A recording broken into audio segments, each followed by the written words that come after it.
One of the results of having more foreign workers is that we have now got them in the service industries.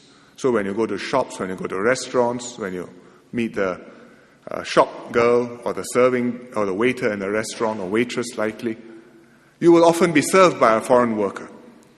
And as a result, we now have Singaporeans complaining that serving staff in Singapore often do not speak English, or they ignore people who do not appear to speak Chinese. And it causes awkwardness and resentment. I think most of these people who don't speak English are probably foreign workers and not PRs or new citizens.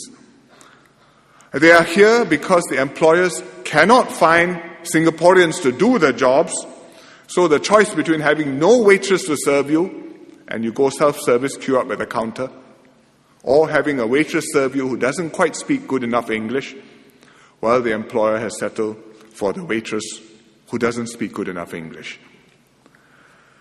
If you look at it from the employer's point of view, if you look at it from the foreign workers' point of view, I think it's not easy for them to struggle in a different society, trying to make a living and to work when they don't speak the language. But of course, from the Singaporean point of view, there are frustrations too. And I read the letters in the newspapers, especially the English newspapers.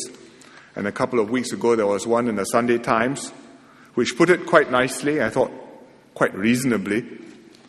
And I quote from this letter. He said, "Singaporeans do not demand that these workers speak the Queen's English, merely that they understand basic words, such as chili or no chili.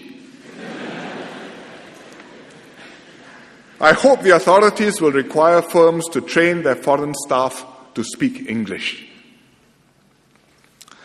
Well, I think it's in the interest of the employers to do this, and some companies are already doing this. For example, the bus companies, SBS Transit. We need more bus services. LTA keeps on raising standards. They have to run more frequently. They need more buses, more bus drivers. They can't get Singaporeans. In fact, they can't get Malaysians either. So they've got to recruit more bus drivers, and they've recruited, I think, about 300 PRC workers. So on the familiarization course, on the training program, these workers are put through an intensive 5-day basic English course, including role-playing and a test. I suppose the bus driver will ask, "Where are you going? Got money or not? Get on quickly," and so on. "Please sit down." If they fail the test, they will have to repeat the course and stay in school. So they've made an effort. I asked, how does it work out? They said, well, not bad, but as a bus driver, day-to-day driving, they don't get so much chance to have long conversations with the passengers, so the standards are not so high. But they make an effort. And I think we will encourage other firms, especially those in the retail and food outlets, also to send their staff to learn some basic English. I think you cannot expect to teach foreigners English in a few days. Those of you who come from overseas and had to struggle with the language will know it takes a long time to learn.